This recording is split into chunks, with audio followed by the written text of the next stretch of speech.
It's time for the chemical compound of the day. Mined in the high desert mountains of Afghanistan, prized for thousands of years. Known to both jewelers and artists alike. Lapis Lazuli.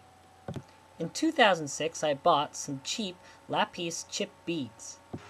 Lapis is formed when limestone deposits with significant amounts of sodium, aluminum, and of course silicon and sulfur are compressed through contact metamorphosis. When iron deposits are included, you can see small flecks of what appear to be gold, though they're actually what we would know as fool's gold, iron pyrite. I took the darkest blue chip beads, which are free of any of these iron pyrite imperfections, and pounded them in a mortar and pestle for a total of about 8 hours, taking care to wear protection for my lungs. These are some particles you definitely don't want to breathe. The pale blue powder that I produced was so fine that even when the container with the powder in it was left alone, it appeared to smoke by particles that were jumping into the air. Since the useful blue pigment is a polar compound, I performed an extraction. I mixed my powder in with molten paraffin wax. Wax, of course, is nonpolar.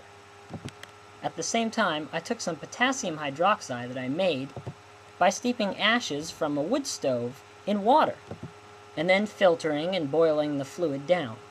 Potassium hydroxide is a base, and is very polar in solution. I slowly warmed the solid, now very blue paraffin wax in my homemade potassium hydroxide. The molten wax didn't mix with the potassium hydroxide.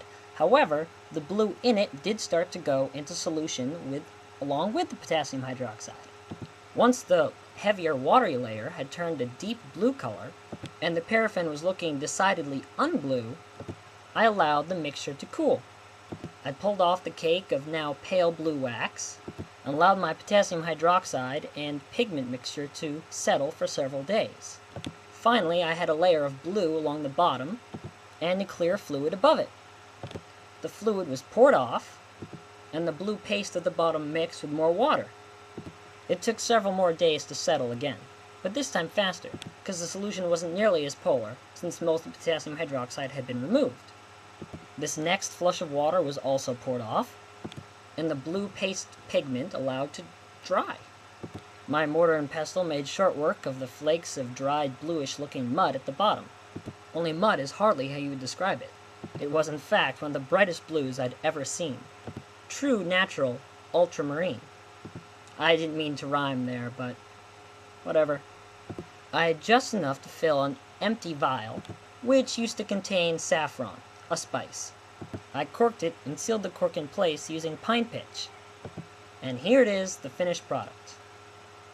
Ultramarine. Now if that's not blue, I don't know what isn't. I don't know what is. Also, against an orange background, the opposite color, it fairly glows. Hope you've enjoyed.